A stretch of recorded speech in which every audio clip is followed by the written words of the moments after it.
வந்து உங்கள் இப்போ பாதிக்கு சந்துரு. அந்த வீடியோ எதுக்கு விட்றேன்னா, எங்கள் ஊரில் தண்ணீர் பஞ்சம். அதுக்காண்டி வீடியோ நானே பாட்டு பாடி நானே எழுதி நானே பாடுறேன். உங்கள்கிட்ட பாடுறேன். நான் பிடிச்சிருந்தா லைக் பண்ணுங்கள், ஷேர் பண்ணுங்கள், சப்ஸ்கிரைப் பண்ணுங்கள். இது மாதிரி நிறைய வீடியோ வருவேன். பிடிச்சிருந்தா பண்ணுங்கள். ஒரு பாட்டு பாடுறேன், கேளுங்க. நானே எழுதி நானே பாடின பாட்டுங்க. எங்கள் ஊரில் அதுக்கான தண்ணீர் எடுத்து விற்கிறாங்க. எங்கள் ஊரில் ஆரணி ஆச்சையா, அதுக்காண்டி தான் அது மூட்டுறதுக்காண்டி தான் அந்த பாட்டு பாடுறேன்.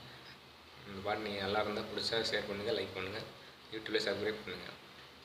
ஊருக்குள்ளே தண்ணீர் கொஞ்சம் தங்க பிள்ளை எங்கள் நெஞ்சம், என்னத்தனை ஊருக்கு நாங்கள் செஞ்சோம். எங்ககிட்ட தண்ணியை எடுத்து எங்ககிட்டே கொடுத்து காசுக்கு விற்கிறேன் பாரு. ஆரணி ஆச்சையா பாரு, ஆரணி ஆச்சையா பாரு.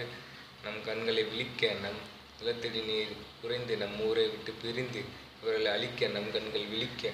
இதை நீ அறிந்தால் போதும், நம் ஊர் நமக்கு வேண்டும். உன் மனதில் தோன்றும் தண்ணீர் நமக்கு வேண்டும். வருங்கால சந்ததிக்கு தண்ணீர் அவசியம். இது இல்லை நமக்கு ரகசியம். வீரத்தோட புரட்சி செய், தண்ணீரை நீ ஆராய்ச்சி செய்யாதே. நிலத்தடி நீரை எல்லாம் எடுத்தாய், நிலத்தை நீ கெடுத்தாய். விவசாயத்திற்கு மிக தண்ணீர் அவசியம். எங்களுக்கு குடிக்க தண்ணீர் மிக அவசியம். தண்ணீர் இல்லாத ஊர் எதுக்கு இந்த பேர்? தண்ணீரை எடுத்தால் நீ என்ன செய்யும்? உலகம் அழியும்பாரு. உலகம் எங்கள் ஊரில் தண்ணீர் கம்மியாக இருக்குது பாரு. நாங்கள் புரட்சி செய்யலைன்னா வேற யார் பண்ணுவா? எல்லாம் தலைமுறைகள் புரட்சி பண்ண வேண்டும். உன் மனதில் தண்ணீர் தூண்டும். இதுதான் நமக்கு தண்ணீர் வேண்டும்.